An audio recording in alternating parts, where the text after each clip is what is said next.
Hello everyone, welcome back. तो हम लोग पढ़ रहे थे, है ना, पढ़ ही रहे थे, रिवीजन कर रहे थे। सारे सब्जेक्ट्स का एक एक करके हम लोग रिवीजन कर रहे थे। यहाँ पर entrepreneurship is the next topic. Entrepreneurship, entrepreneurship both are same, सिर्फ प्रोनाउंसिएशन का डिफरेंस है ब्रिटिश इंग्लिश और अमेरिकन इंग्लिश का। तो एंटरप्रेन्योरशिप भी इसको बोल सकते हैं और एंटरप्रेन्योरशिप भी बोल सकते हैं।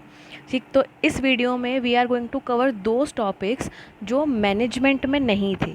ठीक है, एक दो टॉपिक्स के अलावा मैंने इसकी जो इमेज थी कि भाई कौन से आपके मैनेजमेंट से रिलेटेड हैं, कौन से एंटरप्रेन्योरशिप में अलग से हैं, उनकी इमेज भेज दी थी। तो प्लीज़ मैनेजमेंट वाले टॉपिक्स वहीं से कर लेना, ठीक है, क्योंकि दोनों लगभग लगभग क्या सेम ही हैं। ठीक, okay, so let's get started बिना किसी देरी के। Okay, entrepreneurship. अगर इस वर्ड को हम देखते हैं, एंटरप्रेन्योरशिप या एंटरप्रेन्योर, ये कहाँ से आया है? ये दो वर्ड से डिराइव हुआ है, ग्रीक वर्ड के एंटरपेंड्रे और जर्मन वर्ड के अंडरटेकर्स। और दोनों का ही मतलब होता है bearer of risk of new enterprise. मतलब नई एंटरप्राइज नए बिजनेस को खोलने का रिस्क जो बियर करता है, that person is called entrepreneur या एंटरप्रेन्योर, एक ही बात है। ठीक है, सबसे पहले इस वर्ड का यूज़ 16th सेंचुरी में रिचार्ड सेंटलन ने किया था। ठीक, और जो ये काम करता है, एंटरप्रेन्योर जो काम करता है, उसको हम एंटरप्रेन्योरशिप कहते हैं। ठीक, सारे स्लाइड्स जो हैं वो ऐसे चार्ट्स की तरह ही हैं, तो प्लीज़ इसको नोट डाउन कर लेना। फास्ट ट्रैक रिवीजन जब लास्ट मोमेंट आप करोगे उसके लिए भी हेल्पफुल होंगे। Okay, next. अब एंटरप्रेन्योरशिप क्या है? Entrepreneurship is the ability and readiness to develop, organise and run a business enterprise. मतलब नए बिजनेस एंटरप्राइज को डेवलप करने की, ऑर्गेनाइज करने की और उसको चलाने की जो रेडीनेस, मतलब हाँ, मतलब हमेशा तैयार रहना, और एबिलिटी, उसको करने की क्षमता, इज़ एंटरप्रेन्योरशिप। अगर हम फादर ऑफ एंटरप्रेन्योरशिप की बात करें तो Joseph alloys is the father of entrepreneurship, क्योंकि इन्होंने इस कंसेप्ट को इंट्रोड्यूस किया था। ठीक, नेक्स्ट। एंटरप्रेन्योरशिप के मीनिंग या इसके कंसेप्ट की बात करें कि भाई एंटरप्रेन्योर कौन होता है, तो अलग अलग अप्रोचेस से इसको देखा जाता है। Traditional approach, developing approach, developed या modern approach and synchronized approach. तो सबसे जो पुराने टाइम है, जो ट्रेडिशनल टाइम है, वहाँ पर सिर्फ जो रिस्क बियरर होते थे उसको उनको ही एंटरप्रेन्योर कह दिया जाता था। लेकिन जब थोड़ा थोड़ा डेवलपिंग शुरू हुई तो वहाँ पर प्रमोटर वो होते हैं जिनके माइंड में आइडिया आते हैं और जो नए बिजनेस एंटरप्राइज को खोलने का रिस्क उठाते हैं। ऑर्गेनाइज़र, बिजनेस को ऑर्गेनाइज करना, एंड कोऑर्डिनेटर, ये तीन क्वालिटीज़ को जिसमें देखा गया उसको एंटरप्रेन्योर कहा गया। डेवलप्ड या मॉडर्न अप्रोच की बात करें तो ये इसका स्कोप बहुत वाइड है। मॉडर्न अप्रोच में एंटरप्रेन्योर का जो स्कोप है वो बहुत वाइड है। ये एक स्पेशलाइज्ड पर्सन होता है, बहुत कॉम्प्लेक्सिटी को फॉलो करता है और हमेशा अपॉर्चुनिटी को ढूंढता रहता है, नई नई अपॉर्चुनिटीज़ को ढूंढता रहता है। अगर हम सिंक्रोनाइज्ड अप्रोच की बात करें तो ये इन तीनों का सिंक्रोनाइजेशन है, मतलब मिक्स फॉर्म है। रिस्क बियर करना, ऑर्गेनाइज करना और इनोवेटिंग करना। देखो, रिस्क बियर यहाँ से आया, ठीक है, ऑर्गेनाइजिंग प्रमोटिंग यहाँ से आया, और अपॉर्चुनिटी सीकिंग करता रहेगा तो उसके लिए सॉल्व करने के लिए वो इनोवेशन भी करेगा। तो ये तीन चीज़ें सिंक्रोनाइज्ड अप्रोच में आती हैं। ठीक है, you can make this chart और you can take a screenshot. Okay, next. Characteristics of entrepreneurship, कि क्या क्या क्या कैरेक्टरिस्टिक्स पाई जाती हैं एक एंटरप्रेन्योर में या एंटरप्रेन्योरशिप में। ठीक, एबिलिटी टू टेक रिस्क, अभी हमने बात की, रिस्क बियर करता है। ठीक, इनोवेशन, यहाँ पर इनोवेशन का मतलब, अच्छा, innovation and invention are not same. Invention होता है कुछ न्यू बनाना, ठीक है, और इनोवेशन होता है जो एग्जिस्टिंग चीज़ें हैं उनमें कुछ इम्प्लीमेंट करना, या फिर कोई प्रॉब्लम है उसका सॉल्यूशन निकालने के लिए कुछ काम करना, दैट इज़ इनोवेशन। नवाचार, इसको हम हिंदी में कहते हैं, जो बनता है नव प्लस आचार से। यहाँ आचार का मतलब खाने वाला आचार नहीं है, यहाँ आचार का मतलब है बिहेवियर, व्यवहार, और नव का मतलब है नया। जब कुछ नया बिहेवियर कंडक्ट किया जाता है, दैट इज़ नवाचार, इनोवेशन। ठीक है, visionary and leadership quality, visionary का मतलब होता है दूरदर्शिता, कि भाई उसकी इमेजिनेशन पावर अच्छी हो, फ्यूचर में क्या हो सकता है उसका अनुमान वो लगा सके, और एक अच्छी लीडरशिप क्वालिटी हो उसमें, ओपन माइंडेड हो, फ्लेक्सिबल हो, एंड अपने प्रोडक्ट के बारे में पूरी जानकारी रखता हो। अब एंटरप्रेन्योरशिप या एंटरप्रेन्योर इंडिविजुअल भी हो सकते हैं या ग्रुप भी हो सकता है, ठीक है। Work is objective and work is satisfaction, मतलब उनका उद्देश्य भी काम है और उनके लिए संतुष्टि भी काम ही है, ठीक है। ये एंटरप्रेन्योर्स फ्रीडम लवर्स होते हैं। ऑप्टिमिस्टिक आउटलुक, ऑप्टिमिस्टिक का मतलब होता है आशावादी, जिसको हम नॉर्मल लैंग्वेज में पॉजिटिव व्यू पॉइंट भी कहते हैं, कि हमेशा पॉजिटिव ही सोचते हैं। एम्फेसिस ऑन रिसर्च, मतलब रिसर्च एंड डेवलपमेंट पर वो बहुत ध्यान देते हैं ताकि नया नया चीज़ों को पता चले। डेडिकेटेड होते हैं वर्क के लिए, डिसीजन मेकिंग पावर होती है, और ये सब ये लोग जो काम करते हैं उसका रिवॉर्ड प्रॉफिट होता है। No risk no profit, risk and profit, ठीक है। ओके, तो दीज वर द कैरेक्टरिस्टिक्स। अच्छा, कैरेक्टरिस्टिक्स हो गया, या फिर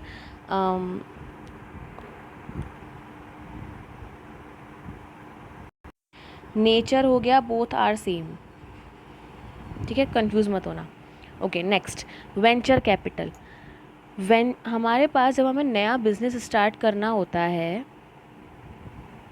तब हमारे पास कुछ ऑप्शंस होते हैं कि भाई हम बैंक से लोन ले लें, अपनी कैपिटल लगा लें, या फिर कहीं और से लोन ले लें, ठीक है। बैंक जो है वो न्यू वेंचर्स को या न्यू बिजनेसेस को कैपिटल नहीं लगाती, बहुत रेयर केसेस में देती है। हर किसी के पास अपना पैसा होना ज़रूरी नहीं है। तो जो अदर ऑप्शंस वाले लोन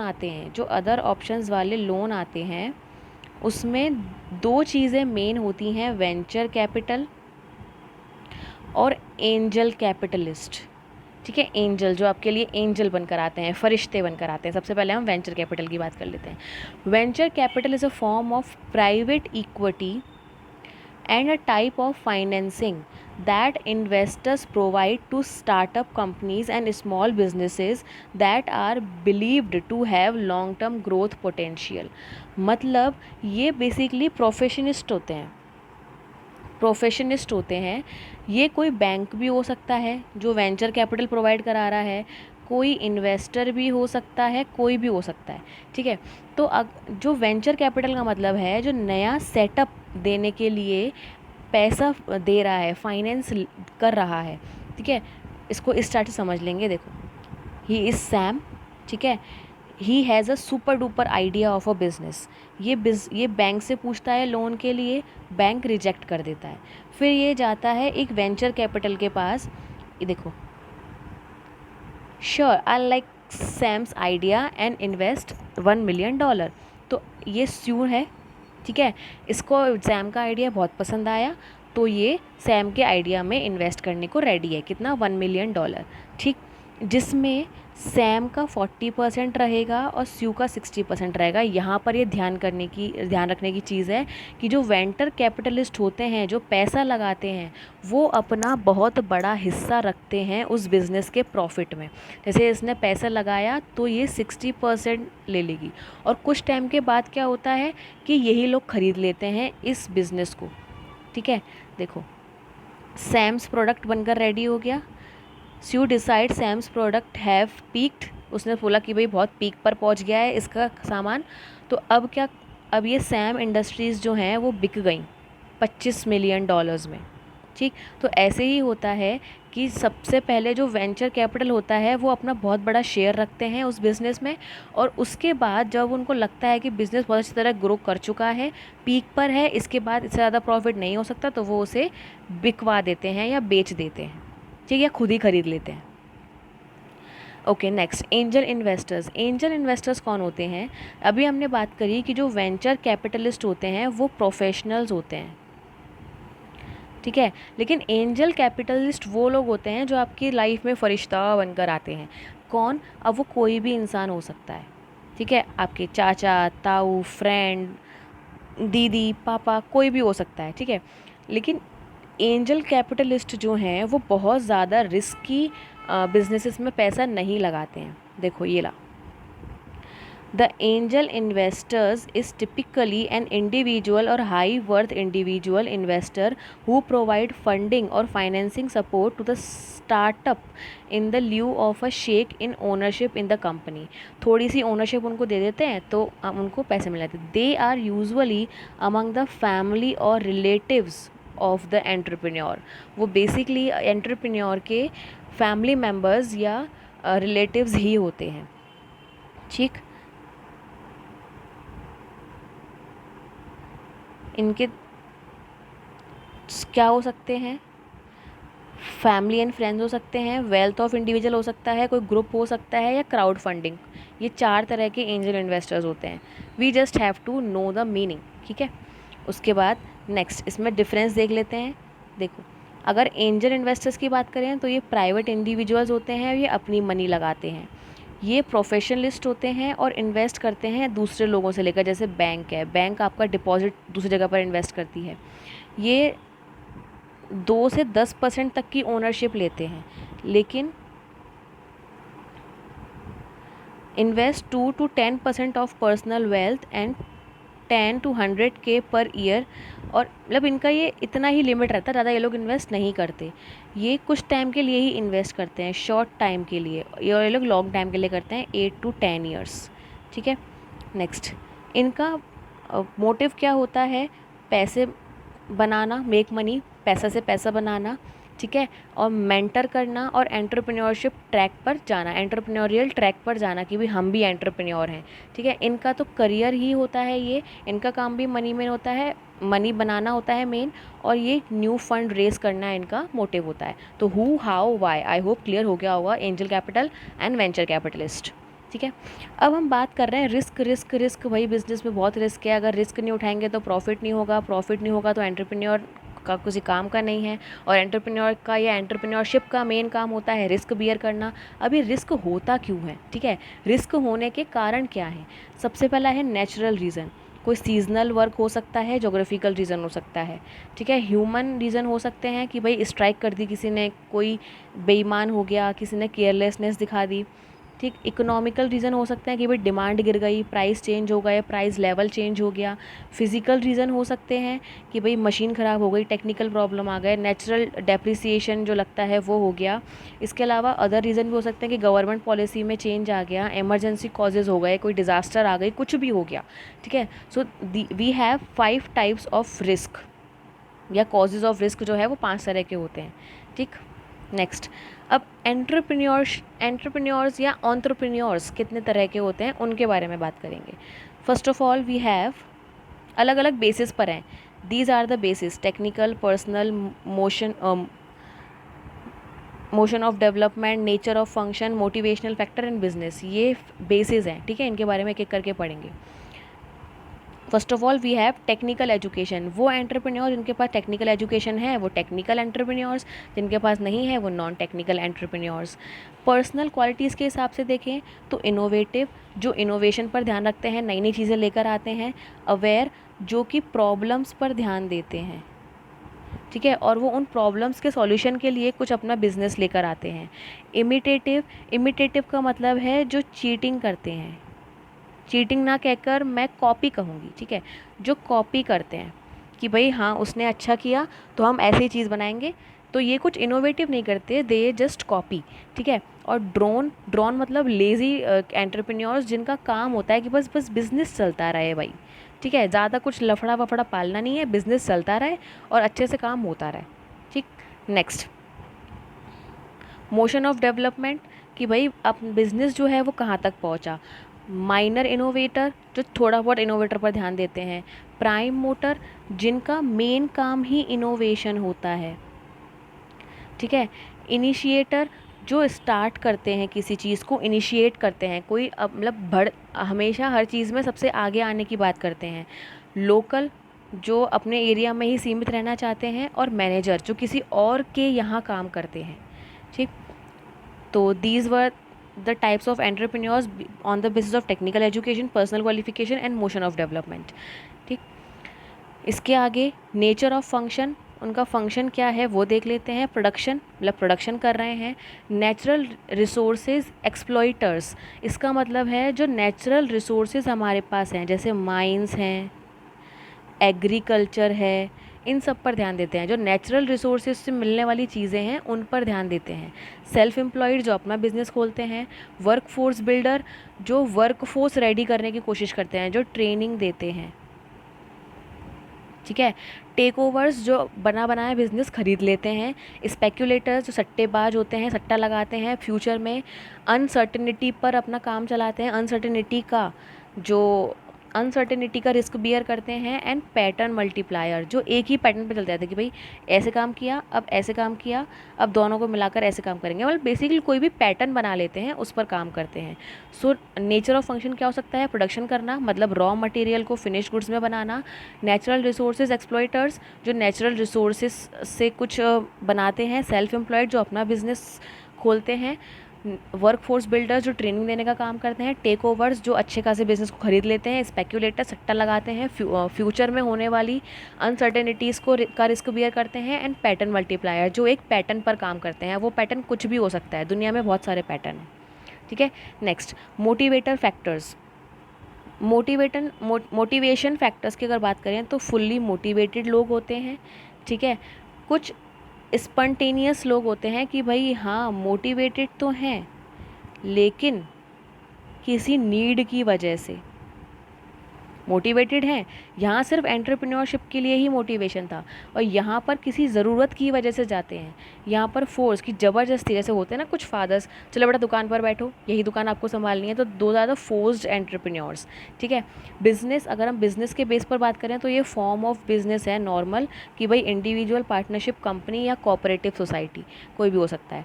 तो these were the types of entrepreneurs: technical, non technical, innovative, aware, imitative, drone, minor, prime mover, initiator, local and manager. इसके अलावा production entrepreneurs, natural resources exploiters, self employed, workforce builder, take overs, speculators, pattern multiplier, motivated, spontaneous, inducted, individual, partnership, company and cooperative. I hope समझ में आ गया होगा, ठीक है। ये video थोड़ा सा लंबा जाएगा क्योंकि इसमें पूरा ही कवर कर लेंगे हम आज, ठीक। अब नेक्स्ट टॉपिक आता है business environment. As I said कि मैंने सिलेक्टेड टॉपिक ही उठाए हैं जो एग्जाम में 110% ऐसे क्वेश्चन आने हैं, ठीक है। अगर हम बिजनेस एनवायरनमेंट की बात करें तो एक बहुत हैने, आई एम नॉट श्योर, लेकिन हैने ने कहा था कि टेक द होल वर्ल्ड, पूरे दुनिया को ले लो और उसमें से उन फैक्टर्स को हटा दो जो बिज़नेस के कंट्रोल में है, ठीक है। You will find the business environment. इसका मतलब है कि बिजनेस एनवायरनमेंट वो सारे फैक्टर्स हैं जो बिजनेस के कंट्रोल में नहीं है, ठीक है। अगर हम बिजनेस एनवायरनमेंट को डिवाइड करें तो we have two types of environment: internal environment and external environment. External में we have micro environment and macro environment, ठीक है। तो इंटरनल एनवायरनमेंट वो है जो फुल कंट्रोल होता है, जिस पर बिजनेस का कंट्रोल होता है इन फैक्टर्स पर। माइक्रो एनवायरनमेंट जिस पर थोड़ा सा कंट्रोल होता है, और मैक्रो एनवायरनमेंट जिस पर बहुत सारा बिल्कुल भी कंट्रोल नहीं होता है ना, बहुत सारा कंट्रोल नहीं, जिस पर बिल्कुल भी कंट्रोल नहीं होता। जैसे ऑब्जेक्टिव्स ऑफ बिजनेस है, बिजनेस के मिशंस हैं, पॉलिसीज़ हैं, स्ट्रेटजीज़ हैं, प्रोडक्शन की मेथड्स हैं, डायरेक्टर्स हैं, ऑर्गेनाइजेशनल स्ट्रक्चर है, ह्यूमन रिसोर्सेज है, लेबर यूनियन है, ये सारे जो हैं वो बिज़नेस के कंट्रोल में है, ठीक है। और माइक्रो एनवायरनमेंट में वो चीज़ें आती हैं जो थोड़ा बहुत तो बिज़नेस कंट्रोल करता है लेकिन पूरी तरह से बिज़नेस के कंट्रोल में नहीं है। और मैक्रो एनवायरनमेंट में आते हैं जो बिल्कुल भी कंट्रोल नहीं कर सकता business: political environment, economical environment, socio cultural environment, technical environment, demographic environment and global environment. इनके बारे में अभी हम बात करेंगे, ठीक है। तो अगर हम बात करें बिज़नेस एनवायरनमेंट क्या है, business environment just external environment. तो बिज़नेस एनवायरनमेंट में जो भी फैक्टर्स आते हैं वो सारे एक्सटर्नल फैक्टर्स होते हैं। इंटरनल फैक्टर्स को बिजनेस एनवायरनमेंट में इंक्लूड नहीं किया जाता।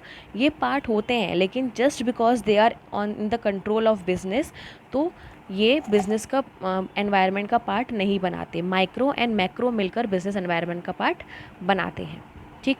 अगर हम एक्सटर्नल फैक्टर्स की बात करें जो मैक्रो एनवायरनमेंट में हैं, मैक्रो में, ठीक है। तो we have PESTEL analysis, we have to do PESTEL analysis, political, economical, social, technological, environmental and legal, ठीक है। अगर हम पॉलिटिकल की बात करें तो जो पॉलिटिक्स होती है, जो राजनीति है, वो हमारे बिज़नेस को बहुत तरह से इफ़ेक्ट करती है। जैसे अभी आपने देखा कि पुलवामा में जो अटैक हुआ था, उसमें उसके बाद पाकिस्तान के इंपोर्ट और एक्सपोर्ट पर 100% टैक्स लगा दिया गया था, ठीक है। तो डोंट यू थिंक कि जिसने 10,000 का माल ख़रीदा होगा उसको 20,000 रुपये पे करने पड़ते, 100% टैक्स भी लगाना पड़ता, ठीक है।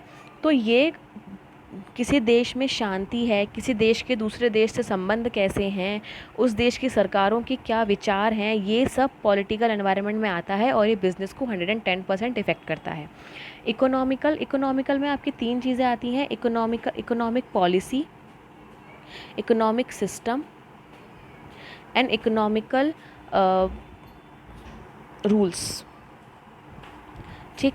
तो ये तीन चीज़ें बिज़नेस को 110% इफ़ेक्ट करती हैं। तो इकोनॉमिकल एनवायरनमेंट इनसे बनता है। Social environment, if you think you have to sell saris, तो you will go to USA और you will go to India, surely you will go to India. क्यों? क्योंकि वहाँ की सोसाइटी ऐसी है, कल्चर ऐसा है कि वहाँ की सोसाइटी ऐसी चीज़ों को ही ज़्यादा सपोर्ट करेगी, तो यहाँ पर बिज़नेस ज़्यादा अच्छा होगा। तो सोशियो कल्चरल एनवायरनमेंट भी हमारे बिज़नेस को इफ़ेक्ट करता है। Technical environment, don't you think कि इस टाइप के जो मोबाइल थे वो अब कोई बिज़नेस बनाएगा तो नहीं चलेगा, बस इसके बदले अगर ये वाले मोबाइल बनाए तो चलेगा।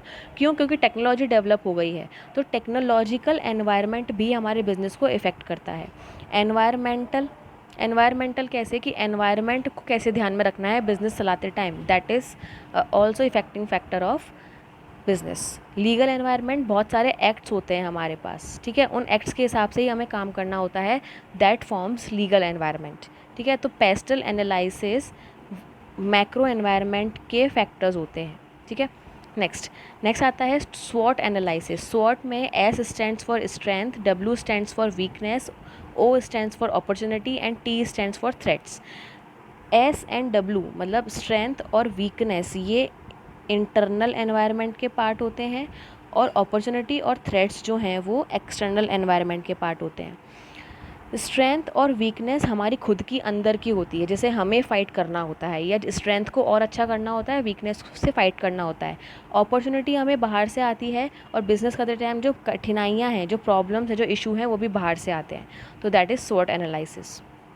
नेक्स्ट, बिजनेस एनवायरनमेंट के कैरेक्टरिस्टिक्स की बात करें तो ये बहुत डायनेमिक होता है, मतलब गतिशील होता है, कॉम्प्लेक्स होता है, मतलब सिंपल नहीं है समझना, अनसर्टेन होता है क्योंकि कुछ भी सर्टेनिटी नहीं है कि फ्यूचर में ऐसा ही होगा, मल्टी फेस्ड होता है, अभी हमने देखा बहुत सारे इसके डायमेंशंस होते हैं, फार रीचिंग इम्पैक्ट होता है, मतलब यहाँ तक पहुँचने के लिए एक प्रॉपर दूरदर्शिता की आवश्यकता होती है, और रिलेटिव, एक दूसरे से कनेक्टेड होते हैं, ये अलग अलग नहीं होते, ठीक। Next, why to study business environment. Business environment को हमें पढ़ना क्यों है? ताकि हम अपनी स्ट्रेंथ को अच्छे से जान पाएँ कि भाई एनवायरनमेंट में ये चल रहा है, हम इसको तो ठीक कर सकते हैं, इसको ठीक कर सकते हैं, अपने हिसाब से ये नहीं कर सकते, ठीक। Weakness can be easily detected, opportunity हमें मिल जाती हैं, थ्रेट्स पता चल जाते हैं, जो चेंजेस हैं उसको हम अच्छे से अडॉप्ट कर पाते हैं और बिज़नेस को भी डायनामिक बना पाते हैं, ठीक। नेक्स्ट, अगर हमें next is establishing a new venture. हमें न्यू वेंचर इस्टेब्लिश करना है, न्यू बिज़नेस इस्टेब्लिश करना है, तो ये उसके स्टेप्स हैं। First of all we will search a opportunity. अब ये अपॉर्चुनिटी कोई भी हो सकती है, या कोई नीड हो सकती है कि भाई बिज़नेस को या इस सोसाइटी को इस चीज़ की ज़रूरत है, या कोई प्रॉब्लम हो सकती है, ठीक है। जैसे अभी प्रॉब्लम, कोरोना का एग्जांपल अगर लें तो बहुत सारी कंपनीज़ ने इसको अपने एडवर्टाइजिंग का तरीका बना लिया है, क्या कि ये लड़े नोवल कोरोना वायरस से भी, नोवल कोरोना वायरस को भी ख़त्म करे। तो एक प्रॉब्लम हमारी अपॉर्चुनिटी हो सकती है, या जो नीड है वो अपॉर्चुनिटी हो सकती है, ठीक है। उसके बाद हम एनालाइज करेंगे डेटा को कि डेटा क्या है उस अपॉर्चुनिटी से रिलेटेड, फिर हम उस बिज़नेस अपॉर्चुनिटी को इवेल्युएट करेंगे कि भाई क्या हम उसके लायक हैं या नहीं, मतलब S and W, strength and weaknesses देखेंगे, फिर हम कलेक्ट करेंगे जो जो हमें चीज़ें चाहिए, और उसके बाद इस्टेब्लिश कर देंगे वेंचर, ठीक है। यहाँ पर न्यू वेंचर स्टैब्लिश करने का मतलब ये नहीं कि नया बिजनेस ही शुरू करना है, कोई नया प्रोडक्ट लाना, कोई नया इम्प्लीमेंट होना, उस प्रोडक्ट में चेंज कर कर वापस से मार्केट में उतारना, कुछ भी हो सकता है। सबसे पहले अपॉर्चुनिटी सर्च करेंगे, उसमें से एक को सिलेक्ट करेंगे और उसको एनालाइज करेंगे, फिर उसको evaluate, then collection of input and the establishment of new venture. ठीक है। Okay, now we are going to do motivational theories. ठीक है। मोटिवेशन क्या होता है? Motivation is a factor that force us to start anything and to be keep it. मतलब कुछ शुरू करना एंड उसको करते रहना, दैट इज़ आर मोटिवेशन। ठीक है। तो इसमें दो तरह की थ्योरीज हमें मिलती हैं, content theories and process theories. Content theory हमें बताती है कि इंसान मोटिवेट क्यों होता है, और प्रोसेस थ्योरी हमें बताती है कि इंसान मोटिवेट कैसे होता है। ठीक। तो कंटेंट थ्योरी में आपके आ जाते हैं मैस्लो की थ्योरी, हर्जबर्ग की थ्योरी, मैककेलन की थ्योरी और एल्डरफर की थ्योरी। इसके अलावा प्रोसेस में आ जाती हैं व्रूम्स की एक्सपेक्टेंसी थ्योरी, एडम की equity theory, goal setting theory and reinforcement theory. जो कंटेंट थ्योरी हैं, those are more important for examination point of view, for every examination point of view. ठीक है। तो एक एक करके पढ़ते हैं। देखो, सबसे पहले आती है हमारे पास मैस्लो की नीड थ्योरी। मैस्लो, जो अब्राहम मैस्लो थे, ये जो मस्त से स्माइल करते हुए अंकल हैं, इन्होंने कहा था कि human is a animal which get motivated by his needs. इंसान वह जानवर है जो अपनी आवश्यकताओं के अनुसार मोटिवेटेड होता है या अभिप्रेरित होता है, ऐसा इन अंकल ने कहा था। ठीक है। ये पता नहीं कौन है, अब्राहम मैस्लो हैं, नो इश्यूज़। इन्होंने 5 तरह की नीड बताई: साइकोलॉजिकल नीड, सेफ्टी नीड, इसको हम सोशल नीड भी कहते हैं, लव एंड बिलोंगिंग्स को, esteem needs and self actualization needs. ठीक है।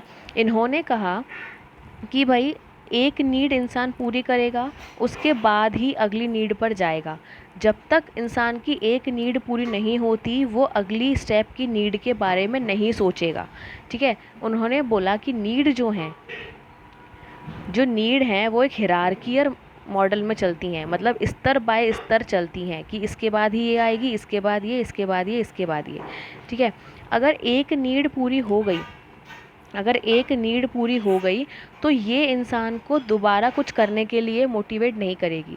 मतलब अगर बेसिक नीड्स जो हैं, जो हमारा रोटी, कपड़ा और मकान है, ये अगर फुलफ़िल हो गया तो ये चीज़ दोबारा कुछ करने के लिए मोटिवेट नहीं करेगी। उसके लिए अब जो मोटिवेशन होगा वो नेक्स्ट नीड के साथ। सबसे पहले थी psychological need, safety need, social need, esteem need and self actualization need. Psychological need हमारी बेसिक नीड्स हैं, breathing, food, water, sleep etcetera. Safety need है कि हमारे पास एक प्रॉपर घर हो, अच्छी छत हो। लव बिलोंग्स, मतलब सोसाइटी हमें एक्सेप्ट करे, मतलब सोसाइटी से हमें लव मिले, फ्रेंडशिप मिले, बिलोंगिंग्स मिले एक्सेट्रा। देखो, फ्रेंडशिप, फैमिली, इंटीमेसी एक्सेट्रा। ठीक। एस्टीम नीड्स की अगर बात करें तो यहाँ पर इंसान को चाहिए होती है पोजीशन, मतलब सोसाइटी से उसे चाहिए होती है रिस्पेक्ट। ठीक। और सेल्फ एक्चुअलाइजेशन का मतलब होता है कि भाई जहाँ उसे पहुँचना था वहाँ वो पहुँच चुका, मतलब वो अब खुद के लिए सेल्फ सेटिस्फाइड है। ठीक है।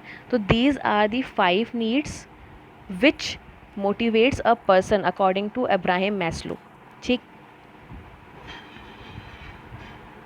ये पहले ऐसे इंसान थे जिन्होंने मोटिवेशन के बारे में बात की थी, ये भी ध्यान रखना। ठीक। अगर हम एक ऑर्गेनाइजेशन की बात करें तो बेसिक नीड हो जाएगी।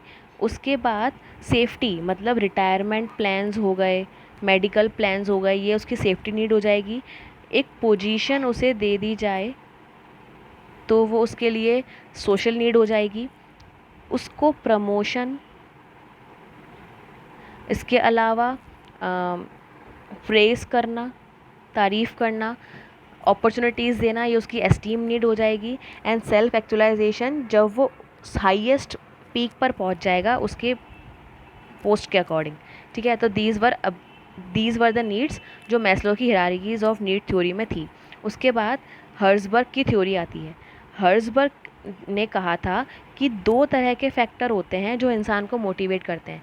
ये हमारी कंसेप्चुअल चल रही है ना थ्योरीज। तो यहाँ पर ये बताया जाएगा कि इंसान मोटिवेट होता किस चीज़ से है। तो मैस्लो ने बोला नीड से होता है, ठीक है। और हर्ट्ज़बर्ग ने बोला कि दो तरह के फैक्टर्स से होता है। दो तरह के फैक्टर्स होते हैं, एक होते हैं मेंटेनेंस या हाइजीन फैक्टर, दूसरे होते हैं मोटिवेशनल फैक्टर।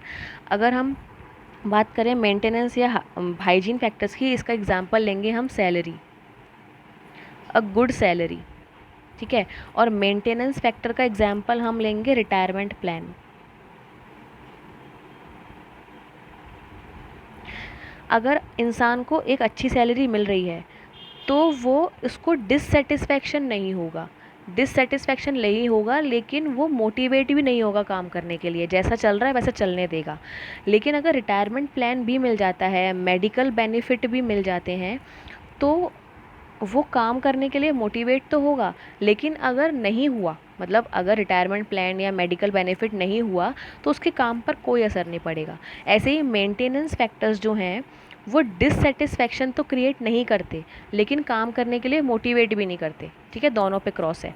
लेकिन जो मोटिवेशनल फैक्टर्स हैं वो dissatisfaction, sorry, I have told wrong. Maintenance जो फैक्टर्स हैं, अगर हम सैलरी की बात करें, अगर ये हैं, ठीक है, अगर ये हैं तो डिससेटिस्फैक्शन नहीं होगा। गलत नहीं बताया था, थोड़ा सा अधूरा बता दिया था। अगर ये हैं तो डिससेटिस्फैक्शन तो नहीं होगा, लेकिन ये नहीं है तो डिससेटिस्फैक्शन होगा। यहाँ पर डिससेटिस्फैक्शन नहीं होगा तो मोटिवेशन भी नहीं होगा। मतलब अगर सैलरी है तो हम काम करने, अच्छी सैलरी है, ठीक ठाक सैलरी है काम के हिसाब से, तो हम अपना काम करेंगे, कुछ नया करने के लिए मोटिवेट नहीं होंगे। लेकिन अगर सैलरी अच्छे से नहीं मिल रही है तो डिससेटिस्फैक्शन क्रिएट होगा, ठीक है। अगर मोटिवेशनल फैक्टर्स की बात करें तो अगर मोटिवेशनल फैक्टर्स हैं तो मोटिवेशन मिलेगा, लेकिन अगर नहीं है तो कोई फ़र्क नहीं पड़ेगा। मेंटेनेंस फैक्टर ज़रूरी हैं, मोटिवेशनल फैक्टर ज़रूरी नहीं है। लेकिन मेंटेनेंस फैक्टर के ना होने पर डिससेटिस्फैक्शन होता है और मोटिवेशनल फैक्टर्स के ना होने पर कोई फ़र्क नहीं पड़ता, ठीक। नेक्स्ट, मैकग्रेगर की एक्स एंड वाई थ्योरी, ये हमने मैनेजमेंट में पढ़ी थी। एक्स और वाई थ्योरी इन्होंने ही दी थी, एक्स भी और वाई भी। पहले उन्होंने बोला कि जो वर्कर्स होते हैं वो काम को अवॉइड करने की कोशिश करते हैं, उन पर कंट्रोल करने की नीड है, वो रिस्पॉन्सिबिलिटी को अवॉइड करने की कोशिश करते हैं और वो वर्क की सिक्योरिटी ढूंढने की कोशिश करते हैं। लेकिन वाई थ्योरी में उन्होंने बोला कि वर्क इज़ नेचुरल, वो काम करने के लिए तैयार रहते हैं, वो सेल्फ डायरेक्टेड रहते हैं, वो रिस्पॉन्सिबिलिटीज़ को देखते हैं और एक अच्छे डिसीज़न ले सकते हैं। बस उनको एक अच्छे वर्किंग एनवायरनमेंट की ज़रूरत होती है, ठीक है। तो यहाँ पर उन्होंने वर्कर्स के लिए नेगेटिव बोला, यहाँ पर उन्होंने पॉजिटिव बोला, ठीक। These were the three theories. इसके बाद ईआरजी थ्योरी आती है। ईआरजी थ्योरी दी थी अल्डरफर ने, ठीक है। इन्होंने क्या किया, जो मैस्लो की 5 नीड थी उसको 3 नीड में कन्वर्ट कर दिया, ठीक है। जैसे जो फिज़िकल, साइकोलॉजिकल और सेफ्टी नीड थी उसको एग्जिस्टिंग या एग्जिस्टेंस नीड्स में, सोशल नीड और थोड़ी सी एस्टीम नीड आ गई रिलेटेडनेस में, और बची हुई एस्टीम और सेल्फ एक्चुअलाइजेशन आ गई ग्रोथ नीड में। ये 3 नीड्स को ईआरजी थ्योरी कहा गया, ठीक है। आई होप क्लियर हो गया होगा। Next our topic is break even point. Break even point is the point where no profit and no loss, ना ही प्रॉफिट होता है ना लॉस होता है, जो कॉस्ट होता है वो रेवेन्यू के बराबर होता है, ठीक है। इनको कैलकुलेट करने के लिए फॉर्मूलाज हैं हमारे पास 2। अगर हमें यूनिट्स में निकालना है तो fixed cost divided by sales, fixed cost divided by sales per unit minus variable cost per unit, ये आ जाएगा हमारा बीईपी, ठीक है। लेकिन अगर हमें प्राइस पैसों में निकालना है तो फिक्स्ड कॉस्ट, ये भी यूनिट्स में ही है, जो सेल्स माइनस वेरिएबल कॉस्ट होती है उसको हम कंट्रीब्यूशन भी कहते हैं। तो fixed cost upon contribution can also be use to calculate break even point, ठीक है। और अगर हमें रुपीज़ में निकालना है तो we have to do fixed cost divided by PV ratio. अब पीवी रेशियो कैसे निकलेगा? पीवी रेशियो निकलेगा contribution per unit divided by sales into 100, ठीक है। Okay, next, opportunity analysis. Opportunity हमें कहाँ कहाँ से मिल सकती है? मार्केट से मिल सकती है, रिसोर्सेज हमें पता हो वहाँ से मिल सकती है, टेक्नोलॉजी से मिल सकती है, फाइनेंस से मिल सकती है, बिजनेस एनवायरनमेंट को एनालाइज करना पड़ता है, प्लांट की लोकेशन एंड लेआउट को एनालाइज करना होता है, उसके बाद इवैल्यूएशन या अप्रेजल एनालिसिस करना होता है। मतलब अपॉर्चुनिटी के एनालिसिस के लिए कि हमें अपॉर्चुनिटी मिली है, उसे हमें लेना है या नहीं लेना है, ये सारी चीज़ों पर हमें ध्यान देना होता है। क्या? Market, resource, technical, financial, business environment, plant location, evaluation. मतलब डिमांड उस चीज़ की होगी या नहीं होगी, हमारे पास रिसोर्स है या नहीं है, टेक्नोलॉजी है या नहीं है, फाइनेंस हमारे पास है या नहीं है, बिजनेस एनवायरनमेंट कैसा है, लोकेशन कैसी रहेगी, और अपॉर्चुनिटी कैसी है, ठीक है। Okay, next we have two types of policies, monetary policy and fiscal policy. Monetary policy RBI द्वारा चलाई जाती है, ये हमने फाइनेंस में भी पढ़ा था। और फिस्कल पॉलिसी गवर्नमेंट की पॉलिसी होती है, जिसमें गवर्नमेंट के रेवेन्यू कलेक्शन एंड स्पेंडिंग्स के बारे में बात होती है। गवर्नमेंट के रेवेन्यू कलेक्शन एंड जो स्पेंडिंग डिसीजन है वो फिस्कल पॉलिसी। और सेंट्रल बैंक जो एक्शंस लेती है कंट्री में मनी सप्लाई को कंट्रोल करने के लिए, दैट इज़ मॉनेटरी पॉलिसी। इसके डिफरेंस देख लेते हैं। टूल्स क्या हैं? इसमें इंटरेस्ट रेट लगाई जाती हैं, इसमें टैक्सेस लगाए जाते हैं। ये बोरोइंग को इफ़ेक्ट करता है, ये बजट को इफ़ेक्ट करता है। ये high interest rates hit home owners but benefit savers. जो हाई इंटरेस्ट रेट्स हैं वो पैसा लेने वाले के लिए प्रॉब्लम है, लेकिन सेवर्स जो सेविंग करते हैं, पैसा लगाते हैं, उनके लिए बेनिफिट्स हैं। ये डिपेंड करता है कि कौन से टैक्स बढ़े हैं, उस पर ज़्यादा इफेक्ट पड़ेगा। एक्सचेंज रेट, इसमें एप्रिसिएशन होता है, इस पर कोई इफेक्ट नहीं पड़ता। इसका लिमिटेड इम्पैक्ट है, इसका हायर इम्पैक्ट है। ये मॉनेटरी पॉलिसी जो है सेंट्रल बैंक चलाती है, और ये गवर्नमेंट। और लिक्विडिटी ट्रैप जो है, कट्स इन इंटरेस्ट रेट्स में वर्क इन लिक्विडिटी ट्रैप। मतलब लिक्विडिटी ट्रैप का मतलब है जो मॉनेटरी सप्लाई हो रहा है कंट्री में, उस पर जाल लगाना, उसको कंट्रोल करना, ठीक है। और यहाँ पर रिसेशंस हो सकते हैं, मतलब मंदी होना या इन्फ्लेशन होना या डिफ्लेशन होना, एक्सेट्रा। अच्छा, अब कुछ डिफ्रेंसिएशन है, उसके बाद we are going to finish this video. Entrepreneur and managers. Entrepreneurs risk bearers होते हैं, मैनेजर्स बेसिकली एम्प्लॉय होते हैं। ये जो हैं एंटरप्रेन्योर्स लॉन्ग टर्म के लिए काम करते हैं, मैनेजर्स शॉर्ट टर्म के लिए। ये एंटरप्रेन्योर्स इनोवेशन पर काम करते हैं और मैनेजर क्रिएटिविटी पर काम करते हैं। ये खुद के लिए काम करते हैं, ये किसी और के लिए काम करते हैं। तो इस डिफरेंस का स्क्रीनशॉट ले लेना, इसको एक बार रीड कर लेना। Next we have entrepreneur and intrapreneur. मतलब एंटरप्रेन्योर एंड इंट्राप्रेन्योर भी इसको कहते हैं। एंटरप्रेन्योर जो है वो सेल्फ एम्प्लॉयड होते हैं, ठीक है। और इंट्राप्रेन्योर जो है वो किसी और की ऑर्गेनाइजेशन में काम करते हैं, इनोवेशन का और लीड करने का।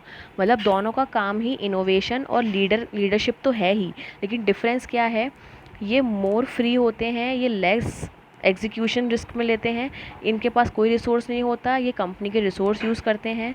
इनका मेन काम होता है अपने लिए और इनका मेन काम होता है बिजनेस के लिए। लेकिन दोनों में सेम क्या होता है? Innovation and leadership. Next, employ and entrepreneur तो क्लियर ही होगा। एंटरप्रेन्योर सेल्फ एम्प्लॉयड होता है, एम्प्लॉय किसी और के यहाँ काम करता है। इनका रिवॉर्ड होता है प्रॉफिट और इसका रिवॉर्ड होता है सैलरी, ठीक है। इनका काम जो है स्ट्रक्चर्ड होता है, इनका मोर फ्री होता है, ये नैरो स्कोप होती है रिस्पॉन्सिबिलिटी, इनकी हाई रिस्पॉन्सिबिलिटी होती है, इनका एक फिक्स रूटीन होता है, इनका एक हेक्टिक शेड्यूल होता है, ठीक। नेक्स्ट, अच्छा, इसका डिफ्रेंसिएशन आई कुडंट फाइंड, मैं समझा देती हूँ। एंटरप्रेन्योर और कैपिटलिस्ट। एंटरप्रेन्योर को ज़रूरत पड़ती है कैपिटलिस्ट की पैसा लगाने के लिए। कैपिटलिस्ट बस पैसा लगाता है, मतलब कैपिटल लगाता है और उसके बदले इंटरेस्ट लेता है। एंटरप्रेन्योर उस पैसे को लगाकर प्रॉफिट अर्न करता है, ठीक है। इसकी फिक्स्ड इनकम होती है, फिक्स्ड इनकम नहीं होती, नो रिस्क, ठीक है। आई होप क्लियर हो गया होगा। नेक्स्ट, सोर्स ऑफ फाइनेंस, पैसा कहाँ से आएगा एंटरप्रेन्योर के पास? दो तरह का सोर्स होते हैं, owners equity and borrowings. Owners equity में शेयर कैपिटल आती है, रिटेन अर्निंग्स आती हैं, और बोरोइंग शॉर्ट टर्म हो सकती हैं, मीडियम टर्म हो सकती हैं, लॉन्ग टर्म हो सकती हैं। शेयर्स दो तरह के होते हैं, equity shares and preference shares. Preference shares जो हैं वो मोर सेफ होते हैं, क्योंकि इनके पास दो तरह की प्रेफरेंसेस होती हैं। क्या क्या? कि उनको डिविडेंड पहले मिलता है, और जब बिज़नेस बंद होता है तो उनको कैपिटल जो वापस देनी होती है वो भी इनको पहले मिलती है, बाद में इनको मिलती है। ठीक। नेक्स्ट, अब ये पैसा लगाएंगे कहाँ पे? फिक्स इन्वेस्टमेंट करेंगे या इन्वेंट्री इन्वेस्टमेंट करेंगे? हम सारा पैसा जो है फिक्स में नहीं लगा सकते, क्योंकि रोज़मर्रा के काम के लिए ज़रूरत पड़ेगी, और सारा पैसा वर्किंग में नहीं लगा सकते, बिजनेस के डेवलपमेंट में काम आएगा। फिक्स इन्वेस्टमेंट डेवलपमेंट का काम करती है, इन्वेंट्री इन्वेस्टमेंट या वर्किंग कैपिटल जो है वो बिज़नेस को अच्छे से चलाने के लिए काम करती है। दो तरह के इन्वेस्टमेंट हो सकते हैं। ओके, ये लास्ट टॉपिक है, EDPs, entrepreneurship development programs. Entrepreneurship development program central government भी चलाती है और स्टेट गवर्नमेंट भी चलाती है। ठीक है, स्टेट गवर्नमेंट के सबके अलग अलग हैं, सेंट्रल गवर्नमेंट के कुछ ये प्रोग्राम्स के नाम हैं। ठीक है, your homework is to note these names, ऐसे उसके बाद एक चार्ट बना के कि ये किस ईयर में आए थे और इनका मोटिव क्या था। ठीक है, तो क्योंकि ये सेंट्रल लेवल कर हैं तो इसमें से पूछे जा सकते हैं। स्टेट लेवल के कुछ प्रोग्राम्स आप उत्तर प्रदेश के हिसाब से देख सकते हो। ठीक, तो आई होप क्लियर हो गया होगा। This was all for today, so all the best for the exam. First exam इसी का ही है, एंड अदर एग्ज़ाम्स में भी ये वीडियो बहुत हेल्पफुल रहेगा आई थिंक। तो bye bye, take care, all the best for the examination बच्चों।